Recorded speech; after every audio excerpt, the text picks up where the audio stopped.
જય શ્રી કૃષ્ણ। 5 ચમચી અડદની દાળ લેશું।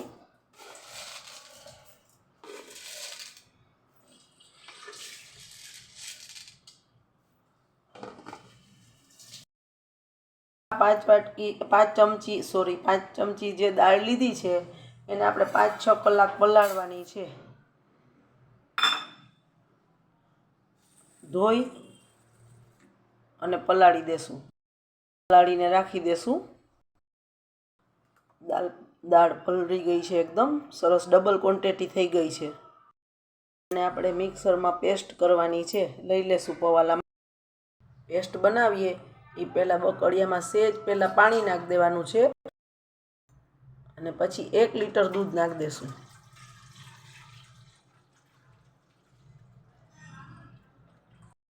દૂધ ગરમ થાય ત્યાં સુધીમાં આપણે પાણી નાખી અને અડદની દાળને પીસી લેશું। દૂધ ગરમ થાય છે એમાં 1 ચમચી હળદર નાખી દેશું। હવે આપણે આ જે પેસ્ટ દળી છે એમાં થોડુંક પાણી નાખી સરખી કરી લેશું।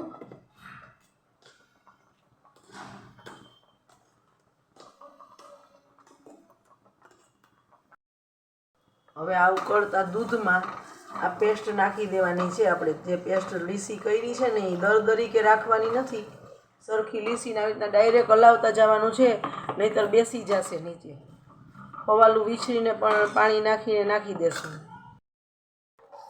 પવાલું વીછરી અને આપણે પાણી નાખી દીધું છે। અડદની દાળ હોય એટલે એ ચોટી બહુ જાય તો આપણા માપમાં બધો ફરક પડી જાય, એટલે બધું નાખી દીધું છે।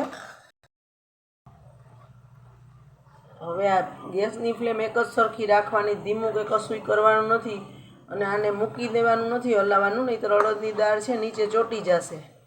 આપણે 5 ચમચી અડદની દાળ લીધી હતી એના સામે 10 ચમચી ખાંડ નાખશું। નાખતું જવાનું છે અને હલાવતું જવાનું છે।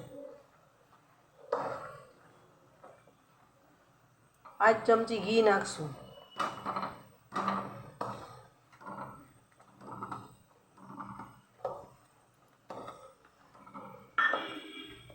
હલાવવાનું બંધ કરવાનું નથી, હવે સતત હલાવ્યા કરવાનું છે અને આની રબડી બનાવવાની છે। 25 મિનિટ તો લાગશે જ, 20 થી 25 મિનિટ લાગશે આટલી ક્વોન્ટિટી બનાવવામાં, એટલે આને આમ એક ધારું સતત હલાવ્યા કરવાનું છે, નહીંતર નીચે ચોટી જશે અને આની રબડી તૈયાર કરવાની છે। જો આવી રીતના એકદમ ઉકળશે, ઉફાણો આવશે, હલાવ્યા જ કરવાનું છે, નહીંતર ઉભરાશે। જો હવે ઘટ થવા માંડી છે, સેજ જ વાર છે, જો ઉફાણો બેસવા માંડ્યો છે, સાવ એકદમ ઘટ થવા માંડી છે। હવે જો આ આપણી રબડી રેડી છે, ઉફાણો બેસી ગયો છે, જો એકદમ સરસ પાકી ગઈ છે। પકાવવાની છે આટલી, નહીંતર અડદની દાળની કાચી સ્મેલ આવે તો આપણે ન ભાવે।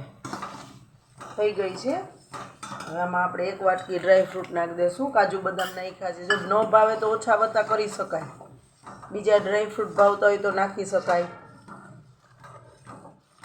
રેડી છે।